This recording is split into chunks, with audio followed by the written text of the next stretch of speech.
questions on this sheet right here, and this is my granddad. Hello. And I'm going to be asking him these questions. And I'm going to be interviewing my granddad about World War II. So, I've got a few questions here. So, Grandad, how old were you when World War II began, and how old were you when you evacuated? Well, it started I was 5 when war started, and I was about 6 when I was evacuated. And I was evacuated because of the bombing in London where we lived. And our house got bombed out, and we had to move to another one, and in the meantime the government decided that all the children in London must be evacuated to different parts of England. Where did you get evacuated to, and how did you get there? Well, I ended up being evacuated to Leicestershire, but I should have been going to Somerset, where my 2 brothers went. But because of the mix-up and the amount of children on the railway station, I must have got lost and sent off to Leicestershire instead of Somerset. And what did you wear? What did you wear? What did I wear? Clothes. What do you mean, what did I wear? Like, what kind of clothes did you wear? Like where you went on the train and stuff like that? What, to be evacuated? Yeah. Short trousers and a jacket, grey. And did you have many choices of clothes? Because upstairs in my wardrobe I have loads of colourful clothes. No, we didn't have big wardrobes full of clothes. Every clothing was on ration. Oh. So you couldn't get many. You had to have clothing coupons to buy clothes with. Oh. And you're only allowed so many things a year. So you had to look after what you had. And what happened if you got like a big hole in your top or your shorts? Oh, well, my mum used to have to stitch it up and mend it. Really. Wow. Yeah. And the socks, you used to have to darn the holes in the socks. Oh. Yeah. So is that the same as your shoes? Yeah. When your shoes wore out, you either took them to the bootmakers and had new soles put on, and get them mended because you didn't have the money or the coupons to buy new ones with. Oh. My brother, Ernie, he was a little bit older than me. Yeah. He lived with a lady in Somerset, and he lost his shoes and they were all wore out. She lent him a pair of her shoes to go to school in. Yeah. That's very funny. Until my mum could send him a pair down there. Were they high heels, Grandad? No, they were little short heels, court heels. Oh. Yeah, she was an old lady he lived with, yeah. Oh. And her name was Mrs. Chick. Yes, Mrs. Chick. Had you been to that county before? Was it strange being somewhere new? Yeah, of course it was.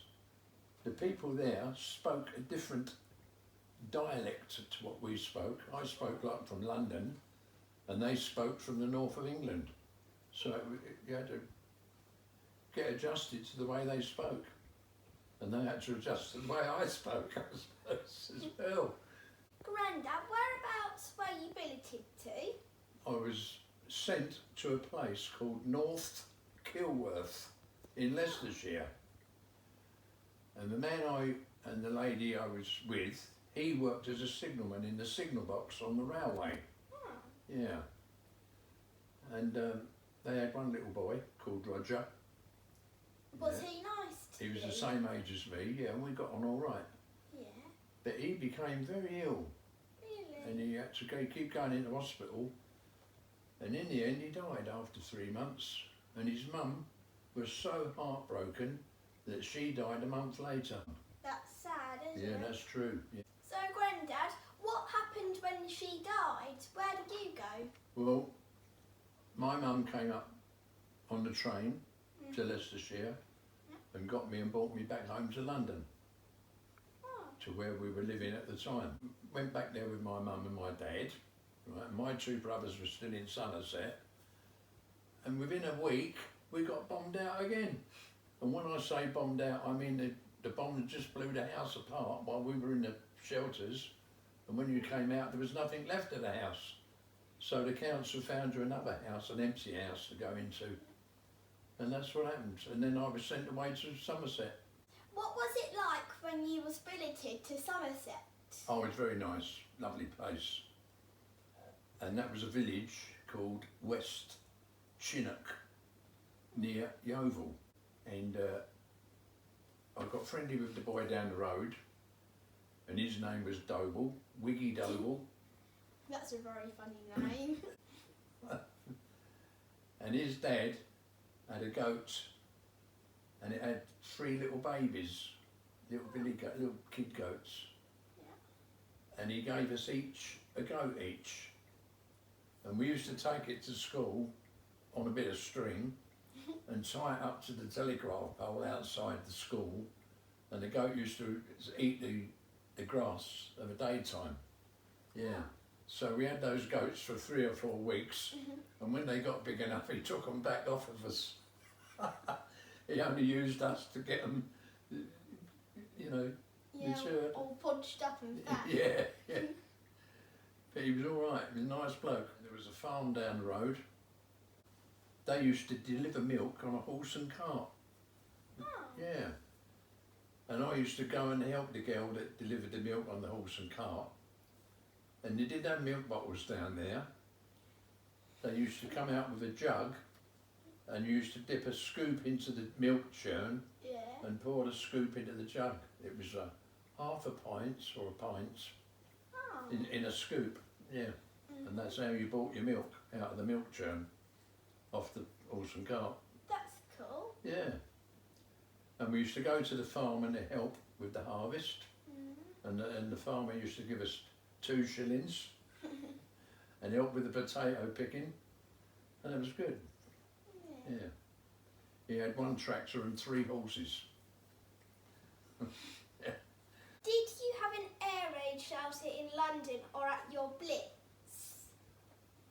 At the Blitz, in the Blitz. Yeah. Yeah, we had air raid shelters. Some were in the street. Sometimes we went down to the tube station and slept on the platform in the tube stations, underground. Yeah. Before they had enough shelters, that was. Did you ever go on a bomb site? Yeah, loads of bomb sites. Bomb sites everywhere. Wow. There was more bomb sites than parks. Yeah. Yeah, we always play on the bomb site. That's where you went and played. All empty houses, empty gardens.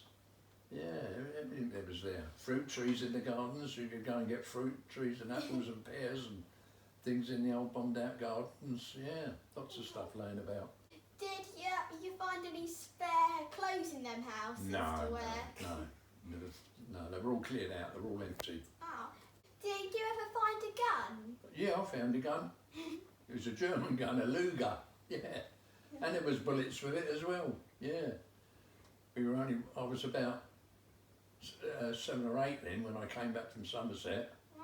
Yeah, and we found that gun with my pals, and we were firing it and throwing the bullets in the fire. Well, we had a fire going, you know, threw the bullets in the fire and they were exploding. Lucky to be here, really. No such thing as health and safety then. Did what you liked. Did you ever see a German plane? Yeah, when I was in Leicestershire, coming up, we all come home from school, all us kids, and we were told there was a big German bomber had crash landed in a field by the side of the hill. So we all went that way home to have a look at it, and there it was, a great big German Heinkel bomber. Wow. It was laying in the ground on the floor where it had crash landed. Oh. Couldn't see any of the crew because it was guarded by soldiers, and they'd taken the crew away. Was the plane on fire? No, it wasn't on fire, it was just laying there. Oh. Big plane. Cool. It was a Heinkel. The German bombers was a Dornier, a Heinkel, and the other ones were dive bombers. How strict were school teachers compared to now? Oh, very strict, very strict. You had to behave yourself. If you didn't, you got the stick. Really? Yeah. Hold your hand out, stick. Did you ever get Did I ever get the stick? Yeah. Get the cane later on when that wasn't so much when you were younger. It's when you got older, went to school. You got the cane if you were cheeky. You held your hand out and whack, it came down, and you pretended it didn't hurt you. Really? Yeah. And if you went back smiling as if it didn't hurt you, he called you back and gave you another one on the other end. Yeah. That teacher, he said. How old was you when the war ended? When it ended, when it started, I was 5. It lasted, I was 10 when it ended. 10, yeah. But I came back from Somerset before I was 10. I came back when I was about 8, so I lived at home until I was 10. In the last 2 years of the war, the bombing had stopped because they were fighting across Europe, and the Germans were getting pushed back, so they couldn't fly over and bomb us anymore. But what they did do, they used rocket bombs. And did you have a ration book? Yeah, everybody had a ration book. Yeah. Did you have like coupons? Yeah. What were they like?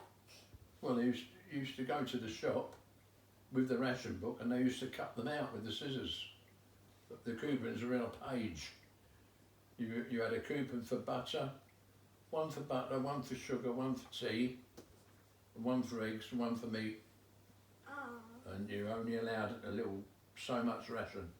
And they used to cut it up on the shop what you was rationed, and that was it. And then they cut the coupon out of the book, so you couldn't go and get another lot. That was it. Did you ever get injured during the war? Injured? No. No. You know, the few cuts and scratches when you're playing about and fall over and knock your knees and that, and knock your knuckles, and if you're falling on the bomb sites where we used to play. And did you have lots of friends? Yeah, lots of pals, yeah. And did any of them get bombed out? Oh, some of them did, yeah. Some of them got killed. Really? Yeah, never saw them again. Oh, that's sad. Yeah. When they started bombing London, we'd come out of the house in the evening and walk down the road to the crossroads, and the army would pull up there with a big gun behind a lorry, and another lorry would come along with a big searchlight, and they'd go park right in the middle of the crossroads and waiting for the bombers to come over that night. And they'd get the searchlight on, and as soon as they picked up the aeroplane in the searchlight, the big gun next to it would start trying to shoot it down. Yeah. And they used to come around every night, the army, with the gun and the searchlight. So did you ever get sleep, really? Yeah, you slept through it, yeah. I was in the garden with my brother when this big V2, the V1 rocket came over with the engine going. It sounded like a motorbike, and it came to London, and when the engine cut out, it comes fall straight down and explode. Well, we were in the garden and we heard this one coming, and my brother said to me, "Oh look, the engine's stopped, get down." And he threw me down on the floor behind the fence, and it came down a long way down the road, and it blew up. So that was on somebody's house. That must have wiped out 2 or 3 houses, yeah. The other bomb, after the V1, was the V2. That was a rocket that went right up into space and came right the way down. You never heard that one coming. That used to just come down and wipe out a whole block of houses and shops. So just wipe it right out in one big bang. So you had to just be lucky to... You had to be lucky, yeah. You got it or you didn't. Yeah, as simple as that. Yeah, they were so deadly, those V2 rockets, when they came down, the explosion, they had a ton of explosive in them. It would wipe out like a quarter of Bolnor village, just wipe out a quarter of it. Yeah. Do you remember when Winston Churchill announced when the war was over? Yeah, he announced that in 1945. And every street in London or anywhere in England had a street party. They brought all the tables out and all the food and the drinks are on it, and the whole street had a party with all the Union Jack flags all flying and all the flags in the air and everything, yeah. All day long the party had gone for, and all night. Street party. Yeah, that was VE Day, Victory in Europe. And later on in that same year, they were still fighting the Japanese. Really? And later on in that same year, after the Victory in Europe party, You had a VJ Day, Victory over Japan, and that was another street party. Oh. VJ Day. That was good. Then you had jelly and ice cream and pop after the war, like, after the rations. But everything was still on ration. There was still rationing till well after the war. For another, like... Must have been another year or two. Yeah. Rationing went on, yeah. Because when all of Germans bombed up them ships, it still takes quite a long time to get the food over. Yeah. You must have been really happy when the war was over. Yeah, but it wasn't so exciting after it was over. Really? Yeah, it was more exciting when the war was on and you were doing other things, and it went a bit quiet after that. Oh. Everything sort of seemed very quiet after a nice war. It did seem quiet. We just had to carry on. And also, was that London still in a bit of a mess? Oh yeah, bomb sites everywhere. Oh. Yeah, you used to go along on the bus and pass bomb sites. St Paul's Cathedral up in London was one big bomb site all the way around it for years afterwards. You could be on the bus looking down into the empty cellars where the houses used to be. Yeah, that's why a lot of people emigrated out to Australia, because it was so dismal here after the war, you know. Yeah. They just wanted a new life. And here it wouldn't be so messy and stuff like Yeah, that. that's right. And also there it might have quite bad memories because loads of people got killed. That's right. Yeah. So that's all of the questions done. So this is me and my granddad saying bye bye. I hope you enjoyed the interview. Bye. Bye bye. Brilliant. Well done, guys. Now I can actually get into some comfy clothes. Got a Yes, stomach there you ache, are. I'm so hungry. I haven't eaten since 12 o'clock, Grandad. Oh, well, you'll be alright, you won't die. Now you know what it's like to be on rations. That's what it was like, he was hungry all the time. Really? Really? You didn't have any sweets, no biscuits. There was no sweets to buy, there was no biscuits.